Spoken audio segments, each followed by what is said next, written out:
नमस्कार मित्रांनो, आजच्या व्हिडिओमध्ये तुम्हाला मी डॉक्टर पंजाबराव देशमुख वसतिगृह निर्वाह भत्ता योजना जवळपास 60,000 रुपयेपर्यंत स्कॉलरशिप मिळणार या स्कॉलरशिपबद्दल तुम्हाला डिटेल माहिती देणार आहे। याचा फॉर्म कोण कोण भरू शकतं, कशाप्रकारे फॉर्म भरायचा आणि कोणते कोणते डॉक्युमेंट्स लागतात, कोण कोण कशाप्रकारे फॉर्म भरू शकता। जर तुम्ही रूमवरती राहत असाल, हॉस्टेलवरती राहत असाल, तुम्ही इंजिनिअरिंगला असाल, फार्मसीला असाल किंवा तुम्ही कोणत्याही हायर एज्युकेशनला असाल तर तुम्हाला कशाप्रकारे फॉर्म भरायचा आहे हे तुम्हाला मी सांगणार आहे। सुरुवातीला मित्रांनो तुम्हाला मी सांगतो कोणाकोणाला किती किती पैसे भेटतात तुम्हाला लक्षात घ्या। जर तुम्ही मित्रांनो नवी मुंबई, ठाणे, पुणे, पिंपरी चिंचवड किंवा नागपूरमध्ये कॉलेज तुमचं असेल तर तुम्हाला मित्रांनो 60,000 रुपयांपर्यंत पैसे भेटतात।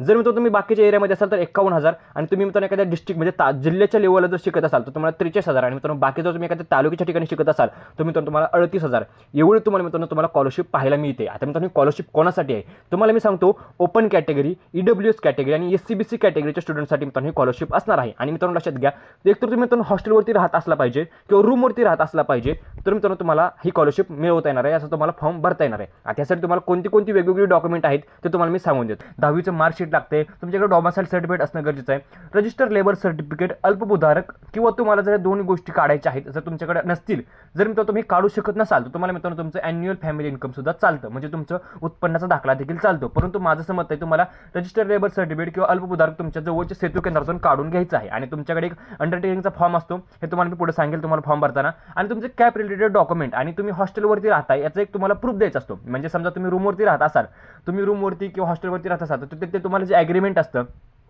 रूमवरती असाल तर तुम्हाला ॲग्रीमेंट द्यायचं आहे आणि हॉस्टेलवरती असेल तर हॉस्टेलवाले तुम्हाला डॉक्युमेंट्स देतातच। अशा प्रकारे सर्व डॉक्युमेंट्स लागतात, खूप इझी आहे फॉर्म भरणं। परंतु जर तुम्ही आता फर्स्ट इयरला असाल, तुम्ही ह्याच्या अगोदर जर तुम्हाला काहीच माहिती नसतं तुम्हाला कशाप्रकारे फॉर्म भरायचा आहे तर तुम्हाला मी सुरुवातीला सांगतो तुम्हाला काय करायचं आहे। महाडीबीटीच्या ऑफिशियल वेबसाईटवर देतो, तुम्हाला मी सर्च करून दाखवतो। महाडीबीटी स्कॉलरशिप असं तुम्हाला सर्च करायचं आहे। महाडीबीटी स्कॉलरशिप सर्च केल्यानंतर तुम्हाला अशा प्रकारे वरती तुम्हाला अशा प्रकारचं लॉग इन पाहायला मिळेल। लॉग इनवरती क्लिक करायचं, लॉग इनवरती क्लिक कर तुम्हाला अशा प्रकारे इंटरफेस पाहायला मिळेल। आणि त्यानंतर तुम्हाला काय करायचं इथं न्यू ॲप्लिकंट रजिस्ट्रेशनवरती क्लिक करायचं।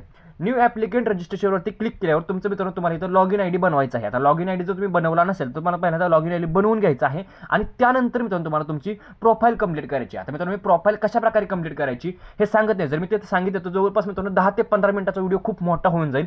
त्यासाठी तुम्हाला काय करतो मी मित्रांनो, एका YouTube व्हिडिओची लिंक मित्रांनो डिस्क्रिप्शन बॉक्समध्ये देतो, त्यावरती क्लिक करा, तो व्हिडिओ पहा आणि ती प्रोफाईल कंप्लीट करून घ्या।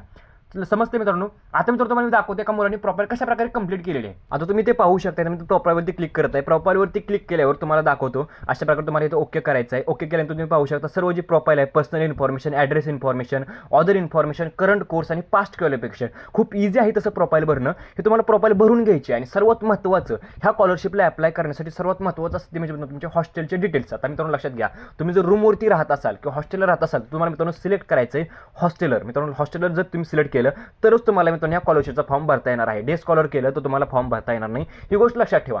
हॉस्टेलर सिलेक्ट करा, तुमच्या हॉस्टेलचा टाईप सिलेक्ट करा। हॉस्टेलच्या टाईपमध्ये तुम्हाला इथं पेइंग गेस्ट सिलेक्ट केलेलं आहे, तर तुम्ही इथं गव्हर्नमेंट करू शकता, नॉन गव्हर्नमेंट, जसं तुमचं हॉस्टेल आहे। तर हॉस्टेल जर नसेल, जर रूमवरती राहत असाल तर तुम्हाला पेइंग गेस्ट सिलेक्ट करायचं आहे। आता तुम्हाला रूमचं जर नाव नसतं, मला माहिती आहे रूमला नाव नसतं, तर तुम्ही कोणतंही नाव टाकून द्या तुमच्या रेसिडेन्सीचं किंवा तुम्ही ज्या मालकाच्या मध्ये राहताय त्या मालकाच्या नावापुढे हाऊस लावून द्या, काही प्रॉब्लेम नाही आहे। तुमचा ॲड्रेस वगैरे तुम्हाला सर्व टाकायचे। तुम्ही त्या रूमवरती त्या ॲग्रीमेंट, तुम्ही आता मित्रांनो लक्षात घ्या, तुम्ही रूमवरती राहता म्हणजे तुम्हाला ॲग्रीमेंट करणं गरजेचं असतं। मग ॲग्रीमेंटवरती तुमची काय डेट असेल त्या ॲग्रीमेंटची डेट टाकायचे, त्यामध्ये मेस वगैरे अवेलेबल आहे का त्या गोष्टी तुम्हाला सर्व गोष्टी इन्क्लूड करायच्या आणि तुम्हाला ते सेव्ह करायचं आहे। आता मित्रांनो तुमची प्रोफाईल कंप्लीट झाली बरोबर।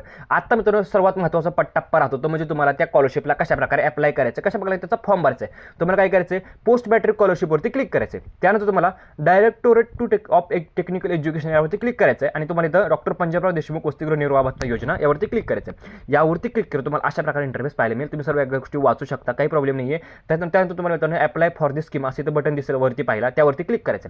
अप्लाय फॉर दिस स्कीमवरती क्लिक केल्यावर जर तुम्ही मित्रांनो आता जर तुम्ही पहिल्यांदा पहिल्यांदा तुम्ही फर्स्ट इयरला असाल आणि तुम्ही पहिल्यांदाच हा स्कॉलरशिपचा फॉर्म भरत आहात तर तुम्हाला इथं रिन्यू आहे का, रिन्यूअल नाही आहे। जर तुम्ही रिन्यूअल करत असाल तर येसवरती क्लिक करा आणि रिन्यूअल जर करत असाल तर तुम्हाला मित्रांनो लास्ट इयरची तुम्ही मित्रांनो ॲप्लिकेशन आयडी असते, तुम्ही जो फॉर्म सबमिट करताना तर तुम्हाला पाहायला पण मिळते, ती इथं तुम्हाला टाकायची आहे। आणि जर तुम्ही नसेल तर फर्स्ट इयरचा फॉर्म आहे तर नो मी करतो, तिथे तुम्हाला ऑप्शन आहे is your parents are registered labour. आता तुमचे पेरेंट्स रजिस्टर्ड लेबर आहेत का, तुम्हाला मागाशी मी सांगितलं तुम्हाला एक रजिस्ट्रेशन लेबर किंवा तुम्हाला अल्पभूधारक शेतकरी यापैकी दोन्हीपैकी एक दाखला काढून घ्या। जर नसेल तर तुम्हाला कॉलेजमध्ये चौकशी करावी लागेल आणि तुम्हाला इन्कम सर्टिफिकेट चालतंय का हे विचारावं लागेल। ते सर्व गोष्टी मित्रांनो तुम्हाला त्या कॉलेजमध्ये विचारावं लागतील, कारण मित्रांनो सर्व गोष्टी ह्या तुमचे कॉलेजेस अप्रूव्ह करत असतं।